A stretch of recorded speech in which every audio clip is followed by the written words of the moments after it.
What's going on, AFC Northerners and Steelers Nation? It's Gabriel Bellotti here. So I'm going to talk a little bit about Sunday's game, us missing the playoffs, a couple of reasons why I think this season kind of went the way that it did. Talk a little bit about Antonio Brown. As you can see, I'm repping the Steelers, but I'm not repping Brown today. So first of all, I want to talk a little bit about the Bengals game.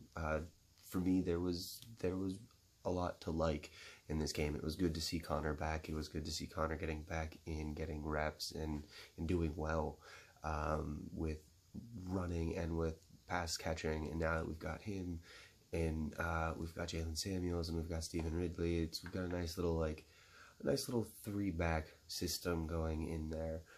Which is great because we've now got depth at running back, which is the utmost importance for this team. Juju was phenomenal yet again, as he has been this entire season, and it just goes to show that's why he got the MVP for the team. Our defense is getting better. Just look at, I'm really impressed with what Hayden's been doing this season. I'm really impressed with how some of the newer guys have been stepping up, because we're still, we still got a lot of veterans we still got a few veterans on the team, but we're on the younger side when it comes to our defense right now. And I'm happy about that, because we've got a lot of good guys that are coming up. I'm really excited about Bud Dupree, TJ Watt. We're starting to build something. But what we're really missing, and what we really need, is we need that linebacker. We need somebody that's in the middle of the field, that's fast, that knows what they're doing. We need another Troy Polamalu. I hope maybe we find him this year. We've got the 20th round. We've got the 20th pick in the first round draft. So who knows? Maybe we can get somebody that we need this season, which would be fantastic, because that's one of the main pieces that we're really missing. I really like what Mike Hilton's doing. I really like I said, I really like what Hayden's doing. Davis is really kind of stepping up right now too. So it's nice to see everything's kind of starting to come together on defense. The one thing that I wish we were doing better on is our zone. We've been so much better, especially in the latter half of this season, when we're on man-to-man. Against the Patriots, we were better man-to-man than we were in zone. When we're playing zone, that's when we're getting destroyed by slant routes and by tight ends in the middle. I think that's I think that's the reason we just don't play zone very well. We play man-to-man so much better, and I think that's something that we need to. I think that's something that we need to address, and that we need to focus on. Also, what I will take that into is I want to say congrats to the Ravens. Someone had to win the division. I'm not some people are like, oh, the Browns didn't get us in. We didn't deserve to get in. I'll be the first one to say that. How do you go from being a mediocre team into looking like a Super Bowl team, and then doing what we did? We didn't deserve it. That, and I will say that, no excuse, but the refs have been atrocious this season. Right? They've been atrocious. They've been the worst that they've ever been. There needs to be accountability for these refs. Just plain and simple, there needs to be. You can't have that many games. I'm not just talking about us. I'm talking about other teams that this has happened to. You can't have games where a blatant foul causes a touchdown, or a whistle being blown dead when it shouldn't have. That stuff needs to be able, when it's blatant like that, and even pundits and announcers are saying that, and refs are coming out and saying, yeah, we fucked up, there needs to be accountability for it. There just needs to. It's ruining the game, and it's making it not as much fun to watch. Because why watch it? Why watch when that shit's going on? It infuriates me. And if everybody else needs to be held accountable, why aren't the refs being held accountable? They need to be held accountable. Sorry, that's my little rant on that. That's been kind of just pissing me off this entire season. So going from that, I want to go into some of the reasons why I think we kind of imploded a little bit this season. Even though I'm saying we imploded a little bit this season, Pittsburgh always comes back. It's funny because DGBG and Jan and Mark are always like, "Oh, it's so great to watch you guys implode this season." It's not like shit like this hasn't happened before in the Steelers organization. We always come back. It's why we're a franchise and it's why we're a dynasty. And I will say both of those two things. Because for the last, I don't know, 15 years, we've missed the playoffs, I think, a handful of times, maybe. We still had a winning season this season, but there are problems. And you can't, and I don't know if it's Tomlin, I don't know what it is, but it's also, I'm really upset with our offensive coordinator and saying that the run doesn't need to be established, that like he doesn't care about the run. I don't like that. Ben's great, but Ben's not young. Ben's not in his 20s anymore. He's not even in his early 30s anymore. Ben shouldn't be throwing all the time. And who knows how much longer we're going to have him. Either contract negotiations, he might up and leave. He might up and leave, or we resign him. Who knows? But I mean, the man takes a lot of hits. The man takes a lot of hits, and he wants to spend time with his family. So it wouldn't surprise me if after next year he signs a 1 or 2 year contract and he's done, or he retires. Very possible. So it kind of worries me when our offensive coordinator is saying that we don't need to lean on the run. That's basically what Mike Munchak was building our offensive line around. He built the offensive line around Ben and around Bell, to protect Ben and to get holes open for Bell. And that's why Connor's been so great this season, is because he's a running back like Bell is. He's smart, he knows how to wait for holes, he knows where to go. He's been perfect, but he's good. And that's why Connor has been good this season. And that's why even Jalen Samuels was good. When you have a running back that's like Bell, that's of that caliber, that's of that same style, put it in our system, that's why it works. Because that's what the system was built around. It was built around that. And that's why when this whole Bell thing was going on, I didn't care. I didn't care because look at what happened. Brown's apparently been a diva, which there's been evidence of that for years with his antics.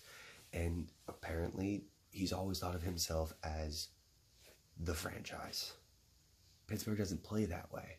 Pittsburgh doesn't draft that way. Pittsburgh doesn't pay that way. Pittsburgh is next man up franchise. It's not building the franchise around one player. Because you never know how long that player is going to be there. Even if you pay them money. What if they get hurt? God forbid. What if something happens? What if a domestic abuse comes out and they can't play anymore? Then that person that you've built the franchise around is no longer there. You're screwed. So that's why I'm not wearing Brown's jersey. Until I'm not picking a side on this, but until all the facts come out and until we find out what happens, I don't know if I can wear Brown's jersey right now. So I guess I am kind of picking a side. Sorry. But I mean, it's just, and we'll see what happens. With that, we can't really get rid of Brown. As much as I'd like to get the toxicity out of there, and as much of an amazing wide receiver he is, I'm hoping that him not being able to be traded, because we take a huge cap hit, and we're gonna want that money and draft picks for him, because he's considered one of the best wide receivers. So unless somebody's willing to give us that, he's not going anywhere. And when he realizes that, I hope that he kind of puts all that shit aside. And there's a thing that says that one of the reasons Brown was pissed is because the team nominated Juju Smith-Schuster MVP of the season. I'm sorry, as well as you did, Juju has done so much more for this team this season. And that's okay. It's okay. There's nothing wrong with having two amazing wide receivers. But that's not Brown, apparently. Brown wants all the attention. So, I mean, honestly, if he wants to go somewhere else and have all the attention with the way Juju's playing, awesome. We got Eli Rogers back. Eli is an amazing slot receiver. James Washington, after watching him in the last couple of games, he just needs a little bit more work. I mean, as amazing as Brown is, he's replaceable. And will there ever be another wide receiver like him? Probably. Right now? Probably not. Will Antonio Brown go down as one of the best wide receivers ever? Most likely. He's amazing. That's why I got the jersey. I got Antonio Brown's jersey after his rookie season because I knew how good he was going to be. But when there's something toxic in a locker room, whether it's a coach, whether it's a player, no matter how good, sometimes that needs to be moved out. Sometimes it does. And if that's what needs to happen with the situation, that's what needs to happen with this situation. Sorry, this has been a lot on my mind and something that I've really been thinking about. But other than that, I'm disappointed. I'm disappointed in the season. I'm also disappointed in some of the coaching decisions in some of the games, especially in New Orleans with going for it on 4th and 1 when you're on your own. I think we were like 45 or whatever. And you don't punt when there's plenty of time left. It doesn't make sense. There are some coaching decisions. I just read something that said the players are rallying around Tomlin. Well, Tomlin, we're going to see. He's got one more year. If he can't rein in this locker room, and if next year turns out anything like this year, I don't think we see Tomlin back. I think Tomlin's got one more year unless he turns it around. And if Tomlin turns it around, he's got another 5-6 years at least, or until he wants to retire. Because if he can handle and bring this team to the playoffs next season amid everything that's happened this season with this rebuild, the fans will be happy. I'm not happy this season. I don't think anybody's happy this season with how it went in the Steelers organization and Steelers fans. But I mean, no matter what, there's still a lot to be happy about. There's James Conner, Juju Smith-Schuster, Vance McDonald. We've still got weapons, and Ben is still playing well when he's playing well. So I think I'm going to end it there. I've been talking for a while. As always, leave a comment. Please subscribe. Check out Jan David Sutar's video, DGBG's video, Mark Herman's videos. I know they put them up already. And, congrats to the Ravens. We'll see how you guys do. I'm calling. Oh yeah, let me give my. So right now I'm calling a Chiefs Saints Super Bowl. That's what I want to see. That's what I'm hoping to see. The road goes through Kansas City. Even if the Ravens do beat Los Angeles, but I think Los Angeles is going to come in and give them a really good game, especially since Lamar's kind of been shown to not be able to throw on like 3rd and longs, and I think San Diego might be able to keep them in some 3rd and longs, especially after watching how the Browns went in and did the business. So we'll see what happens. But even if they do come away with a win, they're going to have to either go to New England or Kansas City, and I just don't think in the playoffs, because the playoffs are a different animal, Lamar Jackson going into one of those cities and being able to come out with a win. I think the pressure of playoffs is going to get to Lamar Jackson, and he's going to make a lot of mistakes, especially with throwing. So I don't think this Baltimore-San Diego game is going to turn out the way that it did when they came to LA. But we'll see. Anything happens in the playoffs, any given Sunday. But I would personally love to see a Kansas City, New Orleans Saints Super Bowl. I think it would be a hell of a game, and I mean, one of the top quarterbacks of all time going against one of the best up and coming quarterbacks going head to head.